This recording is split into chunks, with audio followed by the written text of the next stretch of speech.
Hi, I'm Zoe from Wyldest and I'm here to chat to you about my new record, The Universe is Loading.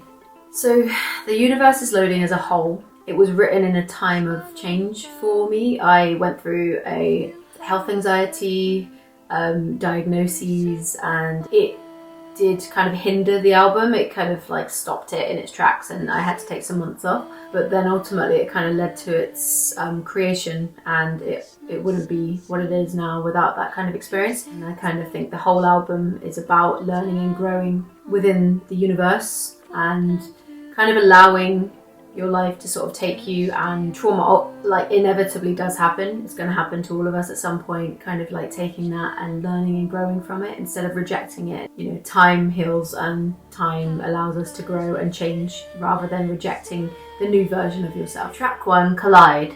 It's a song that reflects on the deep ache of nostalgia, that feeling that we feel when we visit a place that we've been to before, maybe years previously. Every human populated place on the planet is subject to its history. It's defined by what came before. This song is about the different time zones sort of colliding with each other and acknowledging the past whilst also looking to the future and not wallowing too much in nostalgia.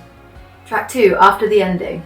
It's a post-apocalyptic love song about sustaining love from one existence to another. So it reflects on some of my favourite surrealist films like Eternal Sunshine of the Spotless Mind and The Matrix, whereby the protagonist sort of passes through different existences and time zones to perhaps save the world or be with someone that they love or save someone. Ultimately, it's a love song, and it's about finding and sustaining love despite time and space, fighting to keep love alive.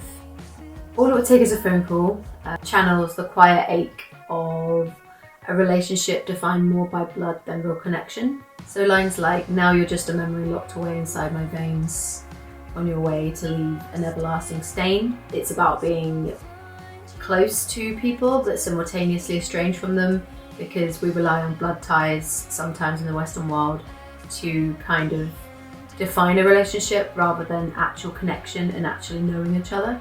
A side note to this song, I kind of reflect on blood ties and what that means and why we put so much emphasis on that. And obviously it's great if you have a family and you're close, that should be protected and you should enjoy that. However, I don't think that's the only way you can have a family. I think blood ties are just one way, and then you can kind of connect with people and build your own family outside of all of that. It doesn't matter how or why or what you're born into, a relationship that could be just as strong as those that you share blood with. Old Flame.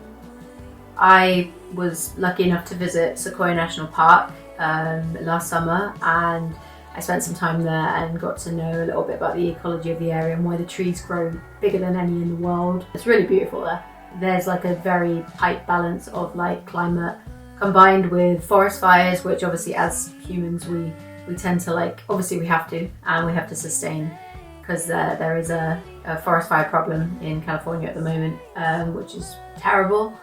But with these trees, it's actually like crucial that they be on fire now and again, because that's the way they spread their seeds. So I kind of thought about that in relation to like humans and how we're all going to go through trauma and we're all going to be on fire at one point in our lives, like these trees. And I guess it's important to kind of let that happen and let that be, and then learn and grow from it rather than fighting it, and allow yourself to become something different like these trees. Foolish World I wrote again last summer whilst I was spending a lot of time in a place called Cliff Pools, which is in Kent. It's like this kind of abandoned industrial wasteland. It's like surrounded in kind of grotesque looking factories, and like it's got like these beautiful kind of blue pools of water, but they're all kind of toxic now because there's been so much nasty stuff dumped into them. And so humans don't really go there, so nature has now claimed it back, and I kind of take a lot of comfort in that, the fact that like humans can screw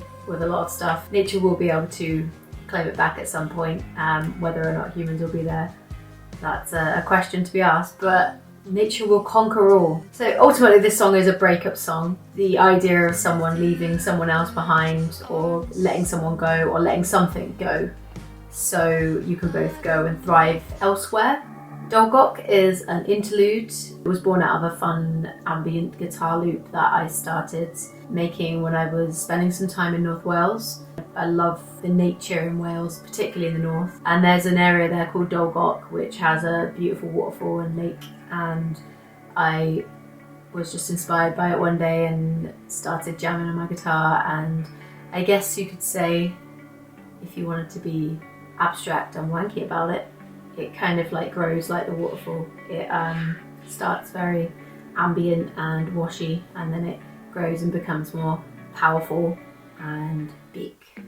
The Whole World Cries is a song I wrote whilst reflecting upon the fact that if you look closely at everything in the universe, including humans, through a microscope, you can kind of see that everything is just a load of atoms like combined together, bobbing around. So we're all kind of connected, whether we want to accept it or not. We live in a very individualist culture. It's like, this is my picket fence and anything outside it doesn't matter. And I just think that's really toxic and grim. And it's just a reminder that whatever's happening on the other side of the world, some really horrible things at the moment, it's important that we acknowledge them and we kind of bear witness to them, because in fact it's happening to us at the same time. Tongue-Tied is a song that reflects on nature and how love and kind of nurture in nature doesn't kind of follow suit with the human world. I guess I thought a lot about spiders and how they're so beautiful and intricate and perfect in the way they live and the webs they spin, and the way the like mother spider has the baby spiders and then feeds the daddy spider to the baby spiders after they're born. And obviously in the human world that would be like awful, but that's the way it works there. And the father sacrifices his body. It's not like a father spider's like, nah, I'm just gonna leave now. It's just the way it is, and I think that's really beautiful about nature, the way it's one way, and that's how it happens, and that's just the way you survive. Humans obviously are a lot more complex and there's a lot more moral obligations. I just thought it was a really beautiful concept, and so I wrote a song about it. So to be wax museum, according to the late great painter Philip Guston, is to be stagnant and lacking honesty and perhaps mimicking what already exists. At times I find myself sort of moving through days like that, choosing the easy route rather than one that required more thought and more energy. I wanted this song to kind of set a precedent of being honest and present and unnumbing myself to the injustices in the world, because it's very easy to kind of forget what's going on outside of your own sphere. It's very limiting artistically as well.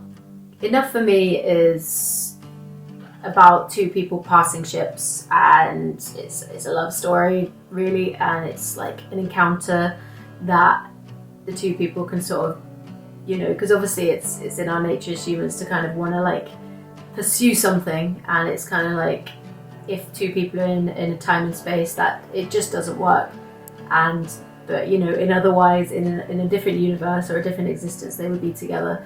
But it's about the kind of leaving that and that being enough and enjoying that for what it is and letting that just go into the past and moving forward. Foxglove will grow. So foxglove is this really beautiful flowering plant which you could be forward into growing in your garden and thinking it's beautiful, and it's actually very, very toxic if left unchecked. It's about repression and kind of burying desire and allowing life to pass by and just being on autopilot. But like this foxglove plant, you know, if things are left unchecked and buried, then they ultimately may arise later on in life and potentially pose a threat to your existence. Buy into the fool's memory, rots in the cracks with the soil and the guts decay.